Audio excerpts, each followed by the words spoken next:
अस्सलाम वालेकुम Hafsa. I was waiting for you. बेटा आप अभी नहीं आई तो मैं जो हमारा क्वेश्चन था which was repeated 3 times in the last 5 years, ठीक है ना बेटा? तो वो मैं आपको करवा रही हूँ। थोड़ा सा हमारा गैप भी आ गया था, so it's better to have a revision. ठीक है, छोटा सा कर लेते हैं हम। अच्छा जी, यहाँ पर अब हमारे पास क्या है? क्या we are interested to calculate Avogadro's number. ठीक है, अब देखो यहाँ पे 3 4 चीजें जो आपको बहुत क्लियरली अंडरस्टूड और क्लियर होना चाहिए।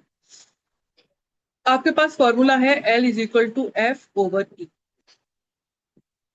ठीक है, अब इसमें जो ये L है, this is basically Avogadro's number. अब आप कहेंगे मैम हमें तो पता है एवोगैड्रो नंबर। यस, बिल्कुल ठीक। लेकिन आपको जो पता है ना, विच इज एक्चुअली 6.02 × 10⁻23, ये जो पता है आपको, ठीक है?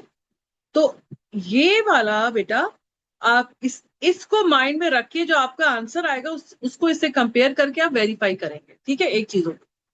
दूसरी चीज है आपके पास F. So F is basically Faraday. ठीक है, charge on 1 mole of electron. ठीक है, और which is equal to 96,500 coulomb. ये भी माइंड में रखो। ठीक है, और ई जो है, this is charge on 1 electron, और ये है 1.602 इंटू 10⁻⁻19 कूलम। राइट, ठीक है। तो ये आपका हो। ये फॉर्मूला तुम्हारे पास है, और इसकी हेल्प से अब हमने एवोगैड्रो नंबर कैलकुलेट करना है डिपेंडिंग ऑन द क्वेश्चन। अब क्वेश्चन आपके पास क्या है? क्वेश्चन है आपके पास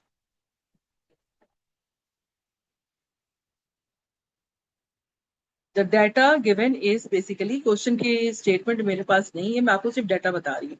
mass of the anode at the start of experiment. ठीक है, तो वो तुम्हारे पास कितनी है? 56.53 ग्राम है बेटा। And then mass of anode at the end of experiment, और ये आपके पास है 56.40 ग्राम, यानी कि कम हो गया ना मैस। ठीक है, ड्यूरिंग द एक्सपेरिमेंट एनोड जो है उसका मैस डिक्रीज हो गया। और कितना डिक्रीज हुआ है? Loss of mass in anode. ठीक है, which is equal to copper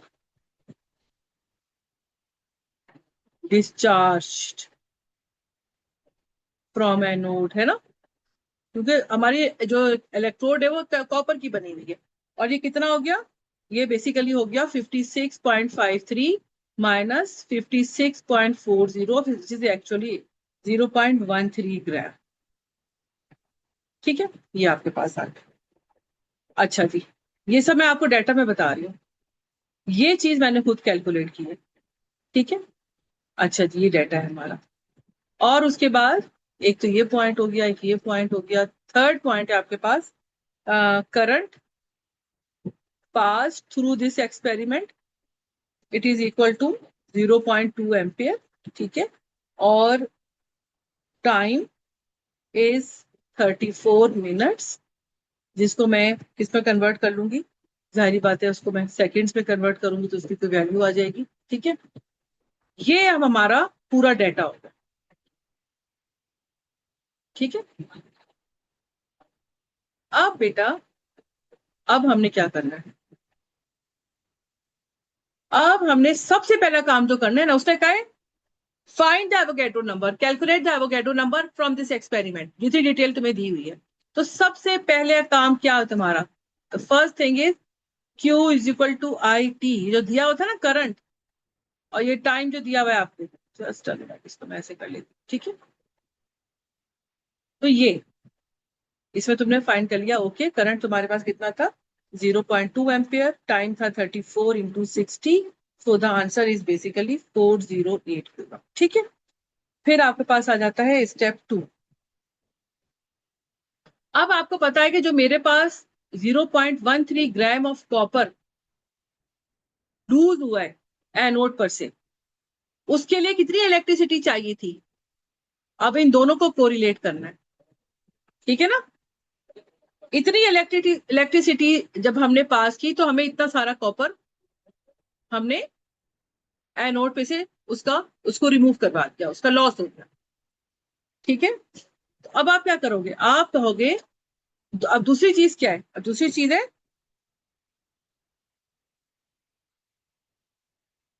find the charge required to deposit 1 mole of copper. और 1 मोल ऑफ कॉपर का मतलब है 63.5 ग्राम्स, ठीक है ना। अब ये तुमने माइंड में रखना है। तो अब आपने कहा कि ओके, 0.13 ग्राम ऑफ कॉपर के लिए तो मुझे 408 कूलम चाहिए थी। तो अगर 63.5 ग्राम कॉपर यानी which is equal to 1 mole, which is equal to 1 mole, उसके लिए कितना होगा? 408 इंटू 63.5 डिवाइडेड बाई 13। सो ये कितना आ गया? ये तुम्हारे पास आ जाएगी 199.292.308 कूलम, ठीक है। ये आ गया,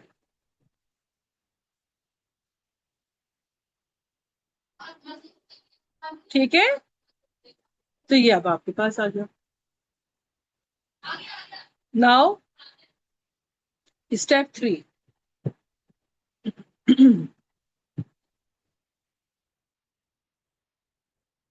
अब हमें पता है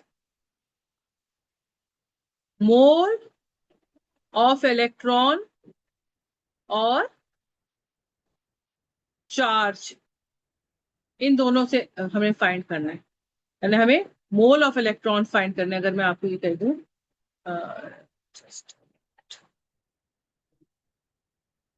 ओके,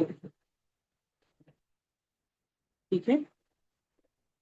तो बेसिकली अगर मैं आपसे ये कह देती हूँ कि बेटा सॉरी, चार्ज से मोल ऑफ इलेक्ट्रॉन फाइंड करो, तो अब आपको पता है कि 96,500, बल्कि इसको इसको मैं ऐसे ही कर लेती हूँ। अब हमने कहा कि ओके, अब आपने अपना रिएक्शन लिखा, कॉपर +2 इलेक्ट्रॉन 1 कॉपर, यानी to deposit 1 mole of copper we need 2 moles of electron, isn't it? है ना, यही पता चल रहा है ना कि 1 मोल ऑफ कॉपर को डिपॉजिट करने के लिए हमें 2 मोल्स ऑफ इलेक्ट्रॉन चाहिए, ठीक है। और ये जो हमारे पास चार्ज है, अब मैं क्या लिखूंगी? अब मैं लिखूंगी 19929.308 कूलम ऑफ इलेक्ट्रिसिटी चार्ज से हमें 1 मोल ऑफ कॉपर मिलता है, ठीक है, which is because of 2 moles of electron, ठीक है, which is equal to 2 moles of electron, right. तो यानी कि मैं बेसिकली इस चार्ज को मोल ऑफ इलेक्ट्रॉन से रिलेट कर रही हूँ, राइट, ठीक है। तो अब मैं क्या करूंगी? मैं कहूंगी 2 मोल ऑफ इलेक्ट्रॉन के लिए मुझे चार्ज चाहिए 19929.308 कूलम। तो अगर 1 मोल ऑफ इलेक्ट्रॉन के लिए मुझे करना है तो मुझे कितना चार्ज चाहिए होगा? Which is equal to 308 divided by 2। तो ये आपके पास कितना आ गया? ये आपके पास आ गया 99646 कूलम, ठीक है। अब हमें पता है, जो हमें इंफॉर्मेशन है विच इज कि 1 मोल ऑफ इलेक्ट्रॉन के ऊपर कितना चार्ज होता है? 96,500 कूलम होता है ना। ये हमारी प्रीवियस इंफॉर्मेशन है, बस माइंड में रखो उसको, राइट। अच्छा जी, ये आ गया। अब आपका स्टेप 4 है, जिसमें आपने अपना वही फॉर्मूला यूज करना है, L is equal to F/E। F तुम्हारे पास कितना आ गया? ये जो तुमने कैलकुलेट किया, ठीक है, so it is equal to 99646 coulomb divided by 1 point. ये तो कांस्टेंट चीज है ना, इसको तो आप चेंज नहीं कर सकते। सिर्फ एक ये चीज है आपके पास कि जो आपने क्वेश्चन से कैलकुलेट करनी है, अदरवाइज ये चीज कांस्टेंट है। ठीक है, और उसकी हेल्प से आपने ये फाइंड करना, और ये आंसर भी तुम्हें पता है कि 6.02 इंटू 10⁻23। अब जो आपके पास आंसर आता है it is equal to 6.2 into 10⁻23। अब आप कहेंगे मैम हमारे पास तो एवोगैड्रो नंबर ये है, तो ये कैसे आया? तो बेटा ये याद रखो कि आपने सिर्फ ये देखना है कि 6 टाइम्स 10⁻23 इस रेंज में आना चाहिए तुम्हारा आंसर। अगर ये आ रहा है तो आपका आंसर ठीक है। ठीक है, so this is how you are going to calculate. बस अब आपने ये माइंड में रखना है कि हमने कैसे कैलकुलेट किया। देखो ये हमारे पास था एवोगैड्रो नंबर का फॉर्मूला, मैंने पहले बताया, ये सब हो गया। सबसे पहले तुमने क्या करना है, डाटा लिख लिया अपना। ठीक है, मैथ ऑफ एनोड दिया होता है, वहां से आपने मैथ जो इसका लॉस है वो कैलकुलेट कर लोगे, which is equal to the copper discharge from anode, mass of the copper discharge. ठीक है, ये आ गया आपके पास। और उसके बाद आपने करंट और टाइम ये सब दिया हुआ है। फिर आपने सबसे पहला स्टेप किया है Q is equal to I t. Current और टाइम की हेल्प से आपने बेटा क्यू फाइंड करना है।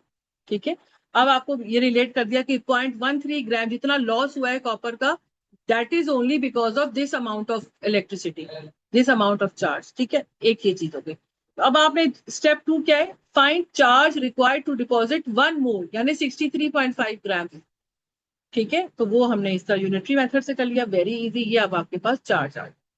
फिर अब आपने कहा कि जी कॉपर अगर हमने 1 मोल डिपॉजिट करना है तो it needs 2 mole of electron, यानी ये जो मेरे पास है इलेक्ट्रिसिटी, ये जो चार्ज आया है, this is basically 2 mole of electron, है ना? तो अगर 1 मोल के लिए चाहिए तो कितना होगा, तो वो आपने फाइंड कर लिया। ये देखो ये हमने फाइंड कर लिया, ये आ गया। और फिर आखिरी स्टेप है जो तुमने फॉर्मूले में चीज लगाई, विच इज ओनली एफ। ई तो कांस्टेंट है और आपने कैलकुलेट। ठीक है, ओके बेटा, थैंक यू। फिर कल हम इसको दोबारा से करते हैं। अल्लाह हाफिज।